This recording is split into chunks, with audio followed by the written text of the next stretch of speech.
नमस्कार, news flesh में आपका स्वागत है। बढ़ते हैं आज की ताज़ा खबर की ओर।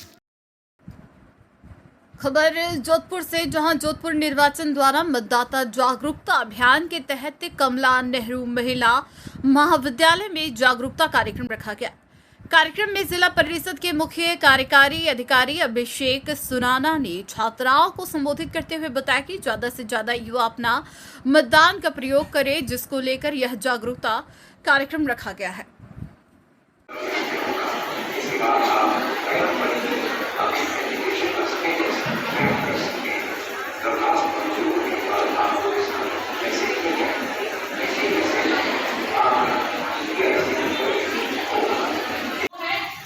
माननीय श्रीमान अभिषेक सुराना जी, मैं चाहती हूँ कि आप सब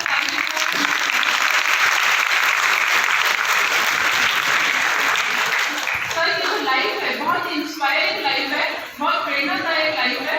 आपका जी, आज जो भी कार्यक्रम हमारे यहाँ कमला नेहरू कॉलेज में हो रहा है, तो उसमें हम सबको बताया गया कि मतदान कैसे दिया जाता है, वोटिंग किस टाइप से होती है, लोकसभा और विधानसभा के चुनाव किस प्रकार होंगे, और उसमें हमको सब चीज़ों का जो भी मशीन्स जो अवेलेबल हैं उनका बताया गया कि है ना, वोट किस टाइप से प्रोवाइड होगा, बैलेट बॉक्स कौन सा होता है, ईवीएम मशीन क्या होती है, किस टाइप से आगे जो अधिकारी होता है वो वोट कास्ट करता है, और उसके बाद हम ईवीएम मशीन पर जाके वहाँ पर एक बटन को प्रेस करते हैं जिससे हमारा वोट लागू होता है। उसके बाद हम जो साइड में एक और मशीन होती है उस पर 7 सेकंड्स के लिए जो आता है कि हमने वोट किसको दिया है, तो वो हमको देखना होता है कि हमने कौन सी है ना पार्टी को वोट दिया है, उसका क्या चिन्ह है, क्या नेम है, सारा उस पर आता है। तो वो हमको सारा आज बताया गया है इस बारे में। मेरा नाम सोनल सोनी है, मैं कमला नेहरू महाविद्यालय की छात्रा हूँ, बीएससी सेकेंड ईयर की। वोटिंग मैच हो गया। देखिए, आप सभी लोगों से भी हम लोगों के इंटरेक्शन करने की एक ही वजह है। इस बार जो इलेक्शन की थीम है वो है यूथ चला बूथ। यंग वोटर्स को कैसे हम बूथ मतलब जो अपना पोलिंग स्टेशन जो होता है वहाँ तक लेके हैं, जहाँ पर ये मशीन जो है जहाँ पे रखी है।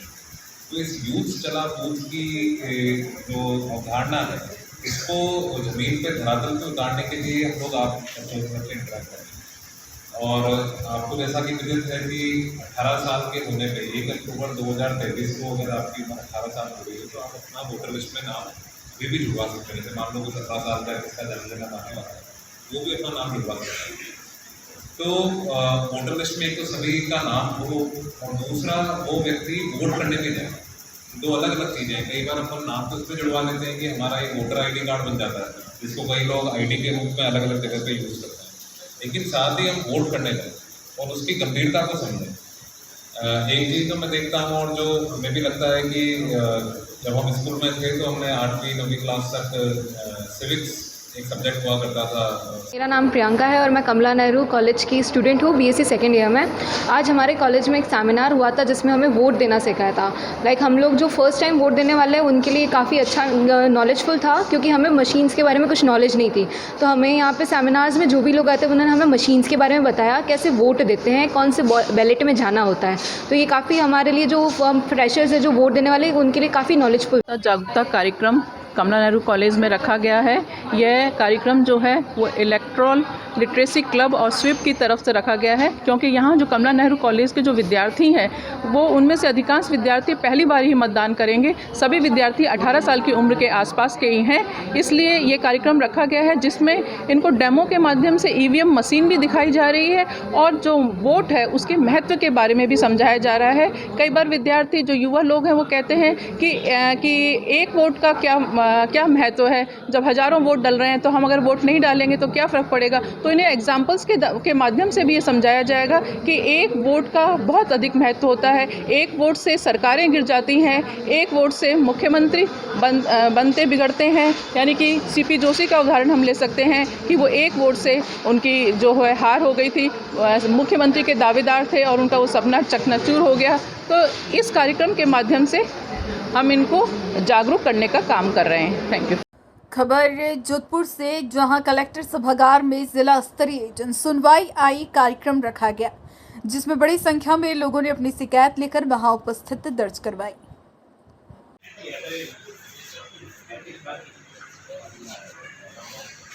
और ये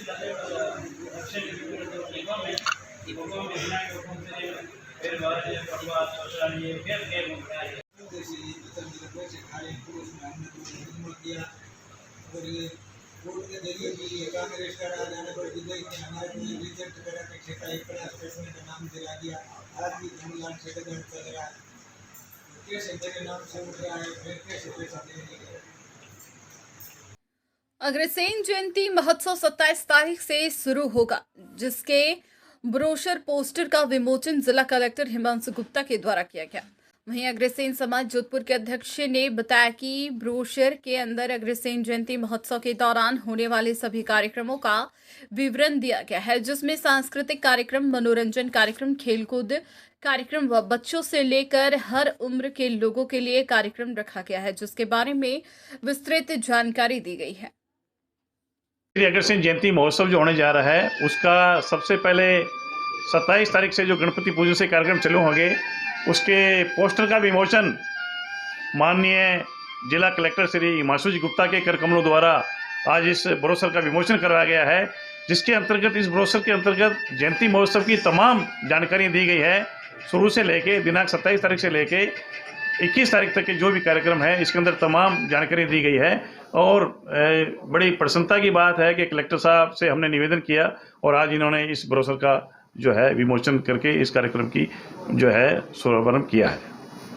थैंक यू जी सर।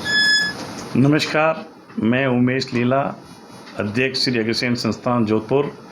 इस वर्ष महाराजा श्री अग्रसेन जी की 5149वीं श्री अग्रसेन जी जयंती महोत्सव श्री अग्रसेन संस्थान 27/9 से बहुत ही धूमधाम से चालू कर रहा है। सबसे प्रथम 27 तारीख को श्री अग्रसेन संस्थान में श्री गणेश जी की पूजा के साथ में कार्यक्रम चालू होंगे। उसके पश्चात प्रतिदिन सायं को 6 बजे अलग अलग तरह के गेम्स की प्रतियोगिता रखी गई है, जिसमें अलग अलग तरह की गेम्स संस्थान में, कुछ संस्थान प्रांगण से बाहर भी रखे हैं। जैसे बैडमिंटन प्रतियोगिता हमने बाहर रखी है, ऐसे ही स्केट्स जो कि अंतर्राष्ट्रीय खिलाड़ी शीतलगढ़ के द्वारा करवाई जाएगी, वह भी बाहर रखा गया है। दिनांक 8 तारीख को श्री अग्रसेन संस्थान प्रांगण में जो अग्रसेन मेला होता है, वह सुबह 9 बजे से सायं तक चलेगा। उसके अंतर्गत तरह तरह की मनोरंजन प्रतियोगिताएं होगी और उसमें उपस्थिति पुरस्कार जो कि पूर्व अध्यक्ष भानु मित्र जी लोहिया की तरफ से दिए जाते हैं, वह 11 बजे तक ही दिए जाएंगे। शाम तक यह कार्यक्रम चलेगा। शाम को लास्ट में तंबोला के साथ में इस कार्यक्रम की समाप्ति होती है। उसके पश्चात पुनः गेम्स की प्रतियोगिताएं हैं। 12 तारीख को श्री अग्रसेन संस्थान के अंतर्गत पूज्य राधा कृष्ण जी महाराज के मार्गदर्शन में भजन संध्या मीरा भक्ति महोत्सव का कार्यक्रम रखा गया है, जिसके अंदर समस्त अग्रवाल समाज को हमने आमंत्रित किया है। उसके बाद में उसी दिन 12 तारीख को प्रसादी का कार्यक्रम रखा जाएगा। 13 तारीख को सांस्कृतिक कार्यक्रम एवं पारितोषिक वितरण समारोह रखा गया है। कार्यक्रम के मुख्य अतिथि न्यायाधिपति माननीय मनोज कुमार जी गर्ग होंगे। इसी दिन जिन बच्चों ने विशेष प्रतिभा जैसे IAS, IPS, RAS या MBBS, MD वगैरह कोई क्लियर किया 2023 में, उनको भी पारितोषिक प्रदान किया जाएगा।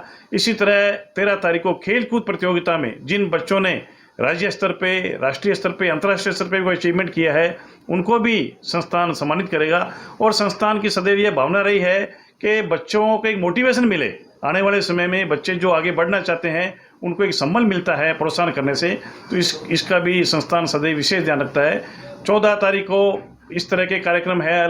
15 तारीख को जो है अग्रसेन जयंती के अवसर पर शोभा यात्रा और ध्वजारोहण संस्थान प्रांगण में 9-15 पे रखा गया है। उसके बाद में डांडिया महोत्सव संस्थान द्वारा शंकर भाई गुजराती के मार्गदर्शन में 20 तारीख को और 21 तारीख को डांडिया महोत्सव भी रखा गया है, जिसके अंदर बहुत ही शानदार तरीके से तैयारी की गई है।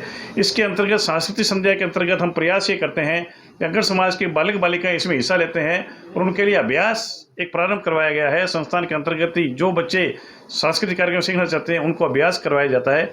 इसी तरह डांडिया भी जो सीखने की इच्छुक है, उनको संस्थान इस वर्ष डांडिया का भी अभ्यास करने का विशेष कार्यक्रम रखा है। तरह तरह की प्रतियोगिताएं रखी गई है और समस्त अग्रवाल समाज का केंद्रीय कारागृह जोधपुर के 78 बंदियों को नजर के चश्मे वितरित किए गए। केंद्रीय कारागृह जोधपुर में 16 सितंबर 2023 को बंदियों की आंखों के चेकअप के लिए आई कैंप आयोजित किया गया था। यह camp Lions Club Jodhpur west की ओर से आयोजित किया हुआ था। आज लायंस क्लब के जगदीश सोनी, संयोजक सचिव पारचंद भंडारी, सत्य प्रश्न भंडारी के द्वारा 78 बंदियों को नजर के चश्मे निःशुल्क वितरित किए गए। चश्मे मिलने से बंदी खुश नजर आए और कहा, बहुत अच्छा दिखाई दे रहा। जेल अधीक्षक राजपाल सिंह द्वारा अतिथियों व आयोजनकर्ताओं का सम्मान व आभार व्यक्त किया गया। जेलर महेश शर्मा व स्टाफ उपस्थित रहे। शहर के सूरसागर क्षेत्र में पिछले 7 दशक से सीवरेज लाइन और सीसी सड़क का इंतजार कर रहे क्षेत्रवासियों को जल्द ही सीवरेज और सीसी सड़क को सौगात मिली।